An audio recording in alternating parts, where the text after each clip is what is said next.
Jadi Tuhan bilang hidupmu bukan kamu lagi, aku yang hidup di dalam kamu. Makanya kita tidak bisa hidup sembarangan, saudara. Ya, kalau sudah di dalam Tuhan, saudara, apa yang kita lakukan? Kita tanya dulu sama Tuhan. Apakah ini berkehendak Tuhan? Apakah Tuhan izinkan? Dari mulai hal yang kecil, saudara.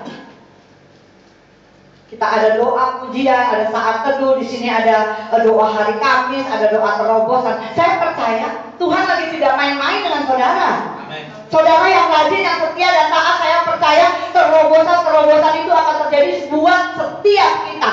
Amin. Siapa yang sudah mendapatkan terobosan di tahun-tahun kemarin 2014? Kan tangannya yang tinggi. Wow, luar biasa ya. Tepuk tangan buat Tuhan Yesus. Saya percaya 2015 kalau saudara mengandalkan Tuhan, saudara akan menerima terobosan-terobosan di tahun 2015. Karena perlipat gandaan mujizat akan terjadi. Nah, jadi saudara, coba kita katakan bahwa hidup kita bukan kita lagi, tetapi Yesus yang hidup di dalam kita. Dan hidupku yang kuhidupi sekarang di dalam daging adalah hidup oleh iman dan dalam anak Allah yang telah mengasihi kita. Jadi kita harus punya iman. Tuhan katakan iman sebesar biji sesawi bisa gunung kita pindahkan ke dalam lautan, saudara. Percaya nggak? Mungkin saudara bingung ya, kok bisa gunung dipindahkan ke lautan? Ini berarti Tuhan mau kasih tahu sama kita bahwa masalah saudara, pergumulan hidup saudara, buang jauh-jauh ke laut. Amin. Katakan, aku gak mau lagi ikut-ikut hidup dengan engkau yang lama. Aku buang, tapi aku mau hidup bersama Yesus. Aku punya iman sebiji sesawi. Apa yang gak mungkin? Coba lihat. Saudara lihat dari tahun ke tahun kita tinggalkan 2010 mulai di sini ya. 2010, 11, 12, 13, 14, 15. Apa yang terjadi di tempat ini? Saudara renungkan. Semua itu kebaikan Tuhan. Kok bisa ya? Mungkin sekarang saudara nggak ngeh. Saudara enjoy. Tapi saudara harus tahu. Saudara renungkan. Waktu saudara masuk ke sini, bagaimana di tempat ini, bagaimana pujian penyembahan, bagaimana Tuhan lakukan yang baik buat saudara. Akhirnya saudara menerima terobosan-terobosan. Saudara, saya punya kesaksian teman saya nggak sebut di mana daerahnya dan namanya.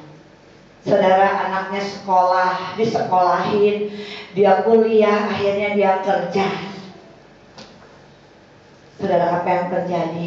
Dia jauh dari mamanya. Dan dia di dalam gereja. Satu gereja dengan laki-laki ini. Satu pelayanan, saudara. Apa yang terjadi? Mereka berhubungan yang tidak kudus. Akhirnya anak perempuan ini hamil. Di luar nikah. Apa yang terjadi dengan ibunya?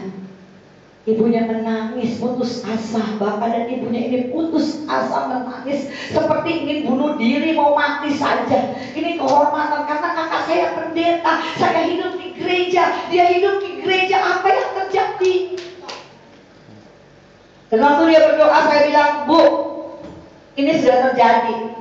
Ibu panggil dia, ibu mau nangis, ibu mau mati, ibu bunuh dia. Itu dosa lebih-lebih, itu pencuri datang. Tapi Tuhan datang untuk memberi hidup buat ibu. Ayo Bu, jangan, ampuni. Saudara, apa yang terjadi? Waktu dia menangis, dia menyesali. Saudara, tiba-tiba itu dia punya buah dada sebelah itu membengkak menjadi besar. Dan bukan cuma besar, dia semut-semut, dia bilang sakit dan merah, saudara. Karena apa? Karena sakitnya, karena dia kecewa, dia udah gak bisa ngomong apa-apa, dia bilang dia mau mati. Ibu, saya bilang, ibu punya masalah seperti ini, saya punya masalah lain. Saya juga pernah kecewa, tapi saya kecewa tidak dengan Tuhan. Saya kecewa dengan anak saya. Tapi waktu saya berdoa, Tuhan bilang, kenapa kamu mesti kecewa dengan anak kamu? Apakah kamu sudah melakukan hal yang baik buat Dan saya ingat kembali, dia benar Tuhan. Dan akhirnya kita bisa mengasihi anak kita. Katakan, aku mengasihimu, terima dia sebagai anak kamu. Akhirnya sudah terjadi, gak perlu malu, berdoa, Tuhan tidak akan permalukan. Betul saudara, ketika dia berdoa, dia mengucap syukur, dia bilang dia mau terima amanatnya, dia mau. Saudara, apa yang terjadi, semua tahu di gereja. Dan semua mengasihi dia, semua berdoa buat dia. Enggak ada Tuhan mempermalukan walaupun apa yang sudah terjadi, saudara. Mungkin buat orang-orang manusia luar kita dipermalukan, tetapi buat anak-anak Tuhan malah kita mengasihi dia. Amin. Setelah waktu dia mengasihi, apa yang terjadi, saudara? Bengkak dari buah dada ini kempes. Amin. Dan tidak ada sakit lagi. Saudara, benar kecewa sekali, saudara. Tapi ketika kita sudah hidup di dalam Tuhan, masalah ini datang seperti ini, ya sudahlah. Kita ambil anak kita kasihi dia, kita peluk, kita cium dia, kita minta ampun sama dia, dan suruh mereka minta ampun sama Tuhan. Dan perkatakan tidak ada Tuhan mempermalukan anak-anak yang jatuh. Tuhan itu datang untuk orang-orang yang sakit, untuk orang-orang berdosa. Kalau saudara tidak mengalami seperti ini, saudara tidak kenal dengan Tuhan. Mungkin persoalannya lain. Mungkin dia seperti ini, mungkin saya lain, mungkin saudara lain. Tapi kalau saudara tidak pernah mengalami itu, saudara tidak pernah melihat kasih Kristus. Amin. Jadi apa yang saudara sedang jalani pergumulan hidup saudara, katakan, aku percaya hidupku bukan aku lagi. Ketika ibunya bilang, yes Tuhan, hidupku bukan aku lagi. Sekarang biasa-biasa aja. Dan mereka akan pemberkatan, maksudnya bukan pemberkatan gereja dulu ya, mengucap syukur, berterima kasih sama Tuhan bahwa dosa-dosa mereka akan diampuni. Nanti waktu melahirkan, baru mereka dinikahkan. Saya cuma bilang, doakan saya bisa datang. Jadi saudara, semua Tuhan itu bilang, kalau saudara tidak katakan hidup saudara, bukan hidup saudara lagi, tetapi Tuhan yang hidup di saudara. Saya percaya Tuhan akan membimbing saudara, Tuhan akan menuntun saudara. Amin. Dari sekarang sampai selama-lamanya. Nah, saudara, yang terakhir adalah Tuhan katakan kelimpahan. Amin. Nah, di dalam kelimpahan ini artinya itu bukan cuma banyak, tetapi lebih banyak yang kita nggak bisa hitung. Berkat Tuhan, mujizat, apa yang kita terima kita udah nggak bisa hitung lagi. Karena apa? Karena dia baik, dia luar biasa, saudara. Saya katakan setiap hari, kau baik, kau luar biasa Tuhan. Gak pernah bosan saya ngomong, Tuhan, hidupku bukan aku lagi.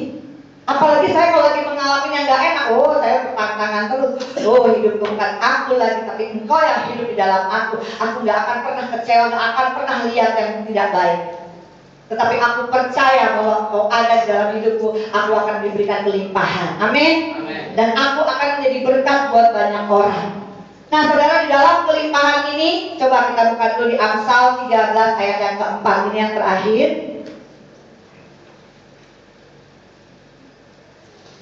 Kita buka di kitab Amsal yang ke-13.